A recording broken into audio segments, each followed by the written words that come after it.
જય શ્રી રામ જય રામ પ્રિય મિત્રો, કેમ છો? મજામાં જશો. આજે આવી ગયા છીએ અમે લોંગ વિડીયો લઈને. આજે છે નોએમ અને જન્માષ્ટમી છે, એટલે જવાનું છે અમારે બાપા સીતારામની મઢીએ. મટકી બટકી જોરદાર બાંધેલો, ડેકોરેશન જોરદાર છે. ને અત્યારે અમે છીએ એક્ઝેક્ટ કાવા ભૈરવ દાદાએ, તો દર્શન ન કર્યા હોય તો દર્શન કરી લો. તો બહુ મોડું નથી કરવું, અત્યારે જઈએ છીએ અમે સીધા ડાયરેક્ટ મઢીએ. તો ફાઇનલી મિત્રો અત્યારે પૂગી ગયા છે એમ બાપા સીતારામની મઢીએ. જોરદાર ડેકોરેશન છે ને અત્યારે વરસાદ ધીમો રહી ગયો છે. તો જો અમે અત્યારે મઢીએ છીએ, અમારી સાથે આકાશભાઈ છે અને આ રીતની અંદર ક્યારી ચાલુ છે અને ગાડી મળી સાઉન્ડ ને એવું ઉતરતા ભાઈઓ હંધાય. જો આ રીતના સામાન ઉતારે છે અને થોડીક વારમાં ચાલુ થઈ જાય. અને આ રીતનું હંધું ડેકોરેશન છે. જો ફુગા બુગા બાંધીને જોવો તમે, જોરદાર ઝૂલો બુલો આમાં કાનુડાને બેહાડ છે અને ફુગા ને એવું જોવો તમે. તો મિત્રો ડેકોરેશન મટીરિયલ જોઈને અત્યારે જાય છે અમે ધોવામણી દેરીએ. ના પણ મટકીનો કાર્યક્રમ ચાલુ છે, તો ચાલો જાય. ધોવામાં તો અત્યારે ફાઇનલી પૂકી ગયા છે.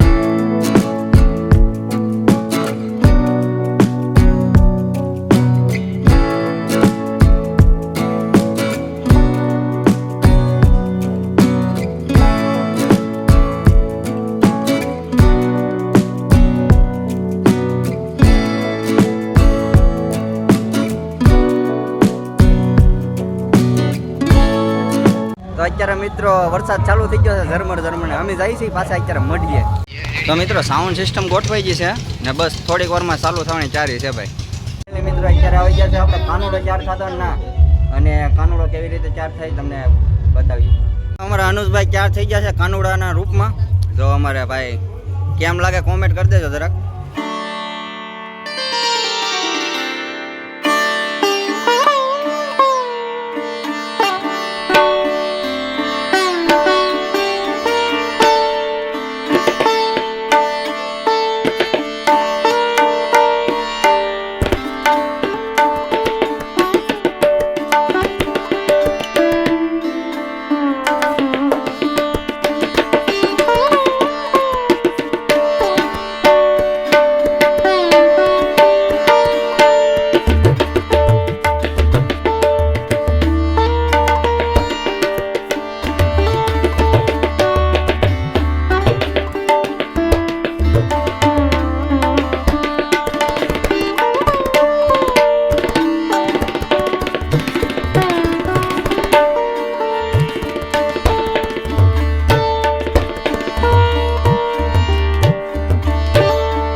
બાપા સીતારામની મઢીએ તો મટકી ફૂટી ગઈ છે, તો અત્યારે જાય છે અમે ભવાની ચોકમાં.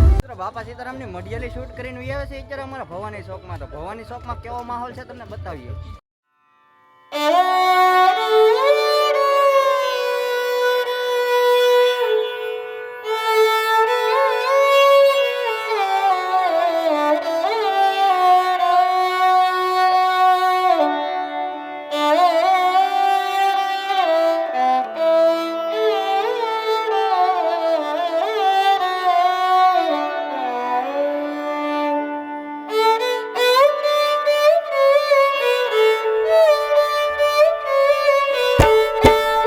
ભવાની ચોકમાં મટકી જોઈને નીકળી જાય અત્યારે અમે જૂના ગામમાં.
આજનો બ્લોગ હું અહીંયા પૂરો કરું છું. જો તમને અમારો બ્લોગ ગમતો હોય તો લાઈક શેર અને સબસ્ક્રાઈબ કરી નાખજો.